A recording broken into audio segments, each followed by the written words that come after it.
ഹരേ കൃഷ്ണ. ഇനി നമുക്ക് 7ാമത്തെ ശ്ലോകമാണ് നോക്കാനുള്ളത്.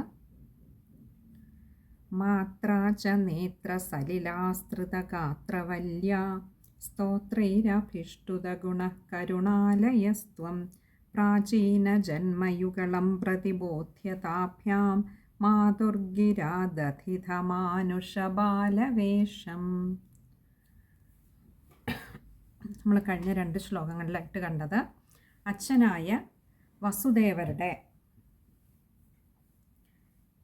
ഈ അത്ഭുത ശിശുവിനെ ഭഗവാനെ തന്നെ പുത്രനായിട്ട് തൻ്റെ കൺമുൻപിൽ എല്ലാ വിഭൂതികളോടും കൂടി ഭഗവാൻ ശയിക്കുന്ന കണ്ടപ്പോൾ വസുദേവരുടെ പ്രതികരണം എന്തായിരുന്നു, ആ അനുഭവം, ആ നിർവൃത്തി എന്തായിരുന്നു എന്നാണ് കണ്ടത്. ഇനി ഈ ശ്ലോകത്തിൽ അമ്മയായ ദേവകീദേവിയുടെ അനുഭവമാണ്. മാത്ര എന്ന് പറഞ്ഞാൽ അമ്മ, മാത്രാച്ച അമ്മയും, അമ്മയായ ദേവകീദേവിയും നേത്ര സലിലാസ്തൃതഗാത്രവല്യ. നേത്രസലില എന്ന് പറഞ്ഞാൽ സലിലം ജലം, നേത്രം കണ്ണിൽ നിന്ന് ഉതിർന്നു വീണുകൊണ്ടിരുന്ന ജലത്താൽ സലിലാസ്തൃതഗാത്രവല്യ. അങ്ങനെ ആ കണ്ണുനീരാൽ കുതിർന്ന ശരീരത്തോടു കൂടിയ, അതായത് ദേഹമാകെ ആ കണ്ണിൽ നിന്നും ഒഴുകിക്കൊണ്ടിരിക്കുന്ന ആനന്ദാശ്രുക്കളെ തടഞ്ഞു നിർത്തുവാൻ കഴിയുന്നുണ്ടായിരുന്നില്ല. ആ ആനന്ദാശ്രുക്കൾ അങ്ങനെ ഒഴുകിക്കൊണ്ടിരിക്കുന്നത് പോലും ഒരു പക്ഷേ ദേവകീദേവി അറിയുന്നുണ്ടായിരുന്നിരിക്കില്ല. ഭഗവാന്റെ ആ സ്വരൂപത്തെ കൺകുളിർക്കെ കണ്ട് ആ പരമാനന്ദലഹരിയിൽ ആറാടിക്കൊണ്ടിരിക്കുകയായിരുന്നു അമ്മയായ ദേവകീദേവി. എന്നിട്ടോ സ്തോത്രൈരഭിഷ്ടുത ഗുണ കരുണാലയസ്ത്വം. സ്തോത്രൈരഭിഷ്ടുത ഗുണ, സ്തോത്രൈ അഭിഷ്ടുത ഗുണ, ഇങ്ങനെ 2 വാക്കുകൾ ചേരുന്നതാണ് സ്തോത്രൈരഭിഷ്ടുത ഗുണ. സ്തോത്രൈ എന്ന് പറഞ്ഞാൽ വാഴ്ത്തി സ്തുതിച്ചു ദേവകീദേവിയും. അഭിഷ്ടുത ഗുണ, അവിടുത്തെ വർദ്ധിച്ച ഗുണങ്ങളോട് കൂടിയ ഭഗവാനെ, അവിടുത്തെ കരുണാലയസ്ത്വം, കരുണാലയ ത്വം, കരുണാമയനായിട്ടുള്ള ഭഗവാനെ അവിടുന്ന് അമ്മയുടെ ഈ ഭഗവാന്റെ ഗുണഗണങ്ങളെയൊക്കെ വാഴ്ത്തിക്കൊണ്ടുള്ള സ്തുതികൾ മുഴുവൻ കേട്ടുകഴിഞ്ഞപ്പോൾ അവിടുന്ന് എന്താ ചെയ്തത്? പ്രാചീന ജന്മയുഗളം പ്രതിബോധ്യതാഭ്യാം. പ്രാചീന ജന്മയുഗളം, മുൻപുള്ള യുഗളം എന്നാൽ 2 ജന്മങ്ങളുടെ കഥ, അല്ലെങ്കിൽ ഇവരുടെ 2 ജന്മങ്ങളിലെ കഥകൾ പ്രതിബോധ്യ അറിയിച്ചു കൊടുത്തു, മനസ്സിലാക്കി കൊടുത്തു, ബോധ്യപ്പെടുത്തി കൊടുത്തു. താഭ്യാം അവർക്ക് ബോധ്യപ്പെടുത്തി കൊടുത്തു. കഴിഞ്ഞ 2 ജന്മങ്ങളിലും ഈ വസുദേവരുടെയും ദേവകീദേവിയുടെയും പുത്രനായിട്ട് ഭഗവാൻ തന്നെയായിരുന്നു ഉണ്ടായിരുന്നതെന്നും ആ ഓരോ ജന്മത്തിലും ഇവരൊക്കെ ദേവകീദേവിയും വസുദേവരും ആരായിരുന്നുവെന്നും ഭഗവാന്റെ പേരെന്തായിരുന്നുവെന്നും തുടങ്ങിയുള്ള എല്ലാ കഥകളും അവിടെ ബോധ്യപ്പെടുത്തി കൊടുത്തു. ഇവിടെ വസുദേവരുടെയും ദേവകീദേവിയുടെയും ഒക്കെ 2 പൂർവ്വജന്മങ്ങൾ. ആദ്യത്തേത് ചാക്ഷുഷ മന്വന്തരത്തിൽ വസുദേവര് സുതപസ്സു മഹർഷിയായിരുന്നു. ദേവകീദേവിയാകട്ടെ പൃശ്നിയായിരുന്നു, സുതപസ്സു മഹർഷിയുടെ പത്നിയായിട്ടുള്ള പൃശ്നിയായിരുന്നു. ആ സമയത്ത് അവരുടെ ഘോരമായ തപസ്സിലൂടെ അവരാഗ്രഹിച്ചത് ഭഗവാനെ പുത്രനായിട്ട് കിട്ടണമെന്നായിരുന്നു. ആ തപസ്സിൽ സംപ്രീതനായ ഭഗവാൻ അന്ന് അവർക്ക് പൃശ്നിഗർഭൻ എന്ന നാമത്തിൽ പുത്രനായി ജനിച്ചു. 2ാമത്തെ ജന്മത്തിൽ സുതപസ് മഹർഷി കശ്യപനായിട്ടും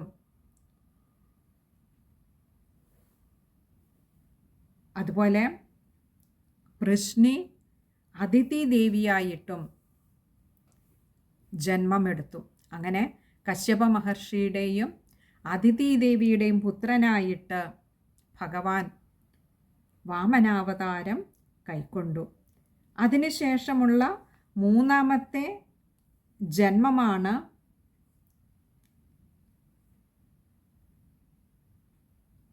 വസുദേവരും ദേവകീദേവിയുമായിട്ടുള്ളത്.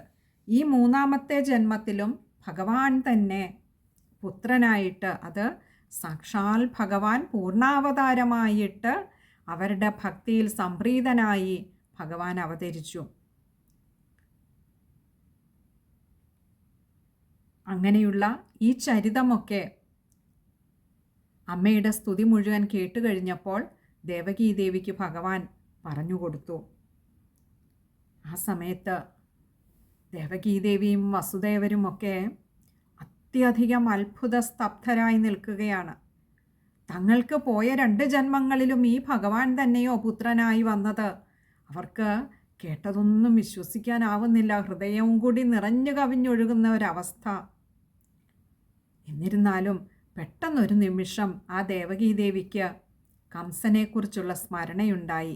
ആ സമയത്ത് മാതുർഗിര ദധിത മാനുഷബാലവേഷം, മാതുർഗിര അമ്മയുടെ വാക്കുകളെ അനുസരിച്ചുകൊണ്ട് ദധിത ധരിച്ചു. എന്ത്? മാനുഷബാലവേഷം. ഒരു സാധാരണ കുഞ്ഞായിട്ട് ഭഗവാൻ തൻ്റെ രൂപത്തെ മായ്ച്ചു കളഞ്ഞു. ദേവകീദേവിക്ക് ഭയമായി. ഈ രൂപത്തെ കണ്ടാൽ കംസൻ എങ്ങനെയാവും പ്രതികരിക്കുക എന്നുള്ള ഒരു ഭയം. തന്നെയല്ല, ഈ ചതുർബാഹുക്കളോടുകൂടിയ രൂപത്തെ കാണുക എന്ന് പറയുന്നത് അത്രയധികം പുണ്യം ചെയ്ത ആത്മാക്കൾക്ക് മാത്രമേ കഴിയൂ. ഇങ്ങനെ ഈ ഉണ്ണി ഇവിടെ കിടന്നാൽ ഈ കാവൽ ഭടന്മാരും മറ്റുള്ളവരും ഒക്കെ വന്ന് കാണുവാനിടയാകില്ലേ? എൻ്റെ ഭഗവാനെ അത്ര എളുപ്പം കിട്ടുന്നതാണോ ഭഗവാന്റെ ഈ ദർശനം?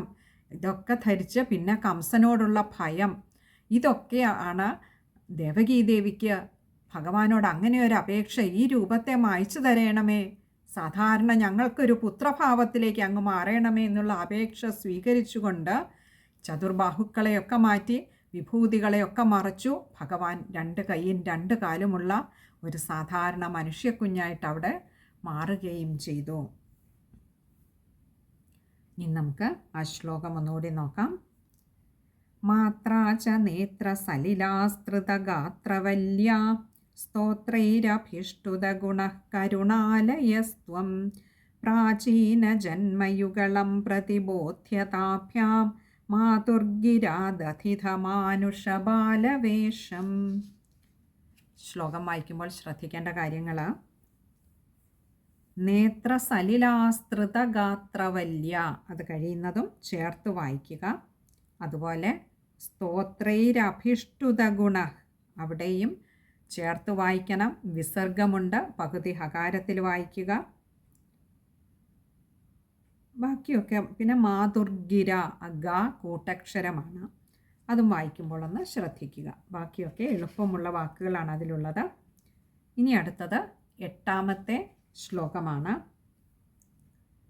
ത്വത്പ്രേരിതസ്തദനു നന്ദതനൂജയാത്തെ വ്യത്യാസമാരചയിതും സഹിശൂരസൂനോ ത്വാം ഹസ്തയോരധിതചിത്തവിധാര്യമാര്യൈരംഭോരുഹസ്തകളഹംസകിശോരരമ്യം. ത്വത്പ്രേരിതസ്തദനു നന്ദതനൂജയാത്തെ. ത്വത്പ്രേരിത, അങ്ങയുടെ നിർദ്ദേശമനുസരിച്ച്, അങ്ങ് പറഞ്ഞതനുസരിച്ച്, തദനു നന്ദതനൂജയാത്തെ, തദനു അനന്തരം, നന്ദതനൂജയ നന്ദഗോപരുടെ പുത്രിയായിട്ടുള്ള, തേ അവിടുന്ന്, വ്യത്യാസമാരചയിതും, വ്യത്യാസം ആരചയിതും, ഇങ്ങനെ 2 വാക്കുകൾ ചേരുന്നതാണ് വ്യത്യാസമാരചയിതും. വ്യത്യാസം എന്ന് പറഞ്ഞാൽ അങ്ങോട്ടും ഇങ്ങോട്ടും ഭേദം വരുത്തുക. ആരചയിതും, അതായത് അങ്ങോട്ടും ഇങ്ങോട്ടും മാറ്റിവെക്കുക. അപ്പോൾ നന്ദഗോപരുടെ ഗൃഹത്തിൽ അവിടെ ഒരു പെൺകുഞ്ഞ് പിറന്നിട്ടുണ്ടെന്ന് ഭഗവാൻ വസുദേവരെ അറിയിച്ചു. എന്നിട്ട് ഭഗവാൻ തന്നെ നിർദ്ദേശം നൽകി, അല്ലയോ പിതാവേ, എന്നെ അവിടുന്ന് ആ നന്ദഗോപരുടെ ഭാര്യയായിട്ടുള്ള യശോദാമയുടെ സൂതികാഗ്രഹത്തിൽ കൊണ്ട് കിടത്തുക. എന്നിട്ട് അവിടെ നിന്നും ആ പെൺകുഞ്ഞിനെ തിരിച്ചെടുത്ത് ഇങ്ങു കൊണ്ടുവരണം. അതായത് ഒരു വെച്ചുമാറ്റൽ നടത്താം എന്ന് ഭഗവാന്റെ നിർദ്ദേശമനുസരിച്ച് അങ്ങനെ നന്ദഗോപർ അവിടെ പോയിട്ട് ആ മകളുമായിട്ട് ഒരു വെച്ചുമാറ്റത്തിന് ഒരുങ്ങി. എന്നിട്ടോ സഹി ശൂരസൂനോ, സഹി എന്ന് പറഞ്ഞാൽ ആ വസുദേവർ, ശൂരസൂനു എന്ന് പറഞ്ഞാൽ ശൂരസേന പുത്രനായിട്ടുള്ള വസുദേവർ അങ്ങയുടെ തന്നെ ആ ഒരു പ്രേരണയനുസരിച്ച്, ഹി എന്നവിടെ ഉറപ്പിച്ചു പറയുകയാണ്, അങ്ങയുടെ തന്നെ പ്രേരണയനുസരിച്ചിട്ട് നന്ദഗോപരുടെ പുത്രിയുമായിട്ടൊരു വെച്ചുമാറ്റത്തിന് തയ്യാറായി. എന്നിട്ടോ ത്വാം ഹസ്തയോരധിത ചിത്തവിധാര്യമാര്യേ, ത്വാം ഭഗവാനെ അവിടുത്തെ നിന്തിരുവടിയെ ഹസ്തയോരധൃത, ഹസ്തയോഹോ അധൃത, ഇങ്ങനെ രണ്ട് വാക്കുകൾ ചേരുന്നതാണ് ഹസ്തയോരധൃത. ഹസ്തയോ എന്ന് പറഞ്ഞാൽ രണ്ട് കൈകളിലുമായിട്ട്, അധൃത എന്ന് പറഞ്ഞാൽ വാരിയെടുക്കുക. ചിത്തവിധാര്യമാര്യേ, ചിത്തവിധാര്യം ആര്യേ, ഇങ്ങനെ രണ്ട് വാക്കുകൾ ചേരുന്നതാണ് ചിത്തവിധാര്യമാര്യേ. ആ ചിത്തവിധാര്യം എന്ന് പറഞ്ഞാൽ മനസ്സുകൊണ്ട് മാത്രം അതിനെ നമുക്ക് ഗ്രഹിക്കുവാൻ കഴിയുന്നതായിട്ടുള്ള അല്ലെങ്കിൽ ധരിക്കുവാൻ പറ്റുന്നതായിട്ടുള്ള ആ നിന്തിരുവടിയെ, ഭഗവാനെ അല്ലാതെ ആർക്കാണ് കൈകളിൽ എടുക്കാൻ കഴിയുന്നത് അല്ലേ? നമുക്കൊക്കെ ഉള്ളിൽ ഇങ്ങനെ സങ്കല്പിക്കാനേ കഴിയും ആ ഉണ്ണിക്കണ്ണൻ നമ്മുടെ കയ്യിൽ കിടക്കുന്നതും വാരിയെടുക്കുന്നതും ആലിംഗനം ചെയ്യുന്നതും ഒക്കെ. ഇവിടെയാകട്ടെ അങ്ങനെ മനസ്സുകൊണ്ട് മാത്രം എടുക്കുവാൻ കഴിയുന്നതായിട്ടുള്ള ആ പൊന്നുണ്ണിക്കണ്ണനെ വസുദേവർ തൻ്റെ രണ്ട് കൈകൾ കൊണ്ടും വാരി അങ്ങനെ എടുത്തിട്ടോ ചിത്തവിധാര്യം ആര്യേ എന്ന് പറഞ്ഞാൽ ഈ മനസ്സുകൊണ്ട് വാരിയെടുക്കുവാൻ കഴിയുന്നത് തന്നെ ആർക്കാണ്? ആര്യേ. അത് അത്രയും പുണ്യാത്മാക്കളായിട്ടുള്ള യോഗീശ്വരന്മാർക്ക് മാത്രം കഴിയുന്ന ഒന്നാണ്. നമുക്ക് അതുപോലും ബുദ്ധിമുട്ടാണെന്ന് പറയുകയാണ് സാധാരണക്കാരായിട്ടുള്ളവർക്ക്. അങ്ങനെയുള്ളിടത്താണ് ഈ വസുദേവർക്ക് ഭഗവാനെ തൻ്റെ ആ രണ്ട് കൈകളിൽ വാരിയെടുക്കുവാൻ കഴിഞ്ഞത്. എന്നിട്ട് പറഞ്ഞു അംഭോരുഹസ്ഥ കളഹംസ കിശോരരമ്യം. അംഭോരുഹസ്ഥ എന്ന് പറഞ്ഞാൽ താമരപ്പൂവിലുള്ള കളഹംസ കിശോരരമ്യം, ഒരു കളഹംസ ശിശുവിനെ എന്ന പോലെ വാരിയെടുത്തു. കളഹംസം എന്ന് പറഞ്ഞാൽ മധുരമായ ശബ്ദത്തോടു കൂടിയ അരയന്നങ്ങളെയാണ് കളഹംസം എന്ന് പറയുന്നത്. ഭഗവാന്റെ വാക്കുകൾ ഇത്രയും നേരവും തങ്ങളുടെ കാതുകൾക്ക് കുളിർമയേകിയ ഭഗവാന്റെ വാക്കുകൾ അത്രമാത്രം മധുരമേറിയതാണ്. ശ്രീ മേൽപ്പത്തൂർ നാരായണ ഭട്ടതിരിപ്പാട് മുൻപിൽ നിന്ന് അത് കണ്ടതുപോലെയാണ് നമ്മളോട് ഓരോന്ന് വർണ്ണിച്ചു തരുന്നത്. അതായത് ആ ഒരു സ്ഥലത്ത് അപ്പോൾ സുഹൃത്തിയായ ഭട്ടതിരിപ്പാട് നിന്നുകൊണ്ട് കണ്ട കാര്യങ്ങൾ നമുക്ക് പറഞ്ഞു തരുന്ന പോലെയാണല്ലേ. അവിടെ ഭഗവാന്റെ വാക്കുകൾ അത്രമാത്രം മധുരതരമാണ്. അങ്ങനെ മധുരമായ ശബ്ദത്തോടു കൂടിയ ഈ ഒരു അരയന്ന ശിശുവിനെ വാരിയെടുക്കുന്ന ലാഘവത്തിൽ അത്രമാത്രം സുഹൃതം ചെയ്ത വസുദേവർ തൻ്റെ രണ്ട് കൈകൾ കൊണ്ടും ധരിച്ചുകൊണ്ട് ആ പൊന്നുണ്ണിക്കണ്ണൻ്റെ നിർദ്ദേശം അനുസരിച്ച് യശോദാദേവിയുടെ പക്കൽ കിടക്കുന്ന ആ മായാദേവിയുമായി ഒരു വെച്ചുമാറ്റലിന് തയ്യാറായി ഇവിടെ വസുദേവര.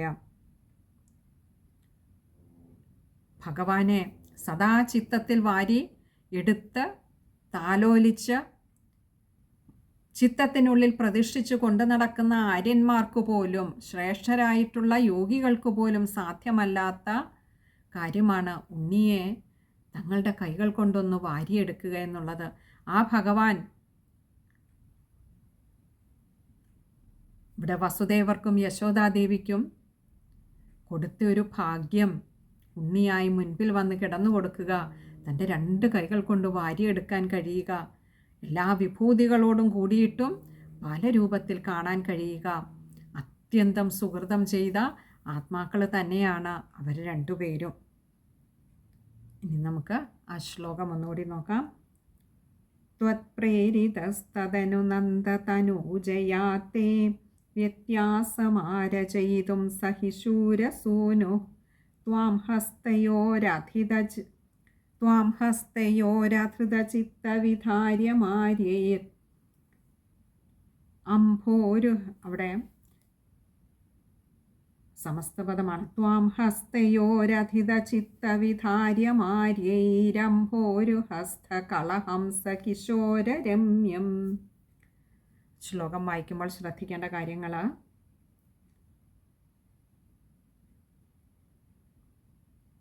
വ്യത്യാസം ആരചയിതുമാണ്, പദം പിരിക്കേണ്ട. വ്യത്യാസമാരചയിതും, മായുടെ അകാരം നീട്ടിയെടുത്താൽ മതിയാകും. പിന്നെ ശൂരസൂനോ, അവിടെ വിസർഗമുണ്ട്, പകുതി ഹകാരത്തിൽ വായിക്കുക. പിന്നെ അടുത്തത് മൂന്നാമത്തെ വരി തൊട്ട് ചിത്തവിധാര്യമാര്യൈരംഭോരു ഹസ്തകളഹംസ കിശോരരമ്യം, അവിടെ വരയ്ക്കും. അത് കഴിയുന്നതും ചേർത്ത് തന്നെ വായിക്കേണ്ടതാണ്. ഇനി അത് ചേർത്ത് വായിക്കാൻ പറ്റാത്ത തുടക്കക്കാരുണ്ടെങ്കിൽ ചിത്തവിധാര്യമാര്യൈ, അവിടെ വിസർഗം കൊടുത്തിട്ട് താഴെ അംഭോരുഹസ്ത കളഹംസ കിശോരരമ്യം, അത് മുഴുവനും തന്നെയും ചേർത്ത് വായിക്കുക. ഇനിയും അത് ചേർത്ത് വായിക്കുന്നവരാണെങ്കിൽ ചിത്തവിധാര്യമാര്യൈരംഭോരുഹസ്ത കളഹംസ കിശോരരമ്യം, അത് അങ്ങനെ വായിക്കുകയാണെങ്കിൽ ആ താഴെയുള്ള രായ്ക്ക് അകാരം കൊടുത്ത് വായിക്കണം. കാരണം ചിത്തവിധാര്യമാര്യൈരംഭോരുഹസ്താണ്, അപ്പോൾ രായ്ക്ക് അകാരം കൊടുത്ത് വായിക്കുക. ഇത് ഇത്രയും കാര്യങ്ങളാണ് ആ ഒരു ശ്ലോകത്തിൽ ശ്രദ്ധിക്കുവാനായിട്ടുള്ളത്. ഇനി അടുത്തത് 9ാമത്തെ ശ്ലോകമാണ്. അത് നമുക്ക് അടുത്ത സത്സംഗത്തിൽ കാണാമെന്ന് കരുതുന്നു. ഹരേ കൃഷ്ണ.